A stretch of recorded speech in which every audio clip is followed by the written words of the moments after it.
Bonjour à tous et bienvenue sur Tirelire Cassé. Alors cette vidéo est sponsorisée par vous, par les tipeurs.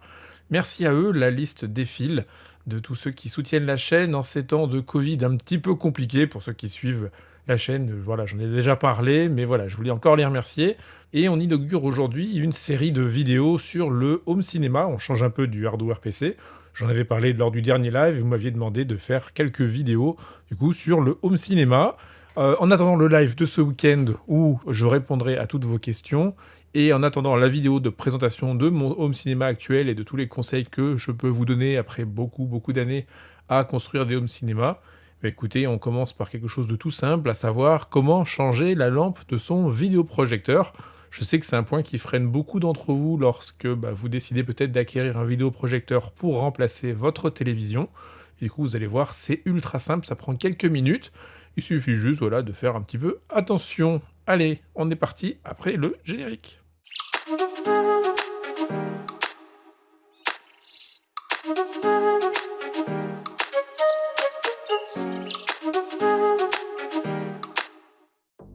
La vidéo que je fais pour vous aujourd'hui concerne le vidéoprojecteur Optoma UHD 60. Vous allez donc pouvoir trouver peut-être des différences entre les différents modèles, que ce soit Sony, que ce soit Optoma, que ce soit BenQ, mais je voulais surtout vous montrer la démarche et vous montrer à quel point c'est simple de changer sa lampe.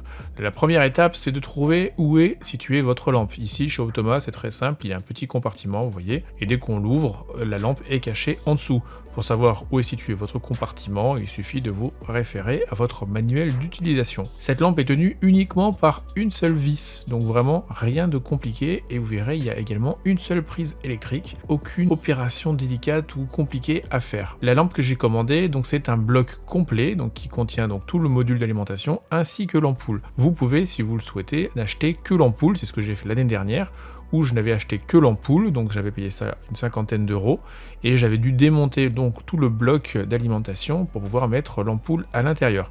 Cette fois-ci, j'ai préféré prendre un bloc complet.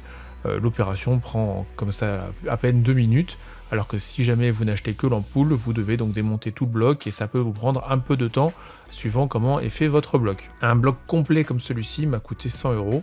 Donc voilà, c'est du simple au double, mais vu que je ne l'avais pas changé la dernière fois, pour cette fois-ci, je préférais quand même changer l'ensemble complet. Au niveau des marques, je vous conseille d'acheter du Osram, c'est quand même ce qui se fait de mieux. Et celle qui est dans l'Optoma en ce moment, c'est une Osram, et dans les faits, elle n'a pas duré plus longtemps qu'une autre lampe. Donc prenez quelque chose de pas trop mauvais, n'achetez pas non plus du premier prix, mais voilà, n'achetez pas non plus la plus chère.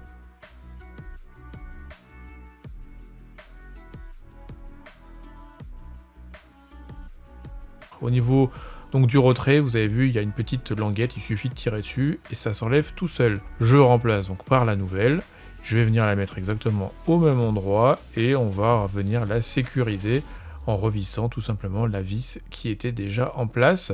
Au niveau du câble d'alimentation, il n'y a pas de sens, donc normalement, hein, en tout cas sur ce modèle-là, il n'y a pas ni plus ni moins, vous pouvez brancher comme vous le voulez. Bien sûr, si votre modèle a un détrompeur, ne vous trompez pas de sens.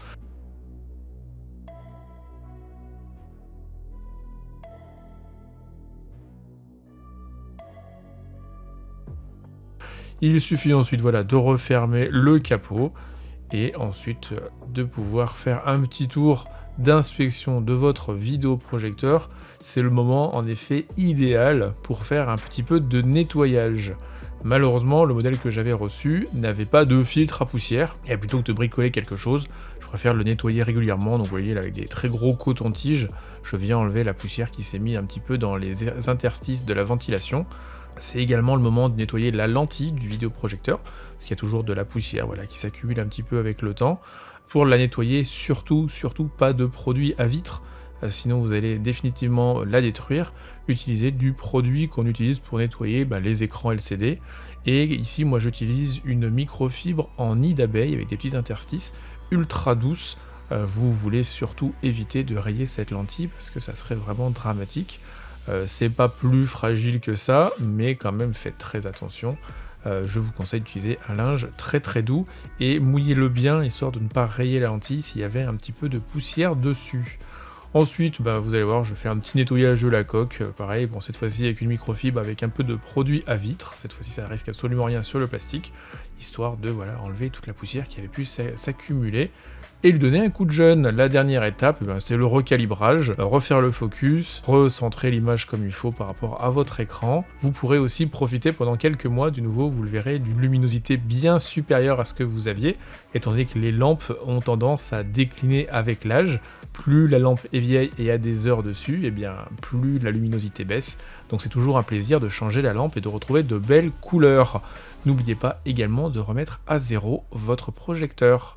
Voilà, j'espère que cette vidéo vous aura plu. Si c'est le cas, laissez un petit pouce en l'air, ça fait toujours plaisir.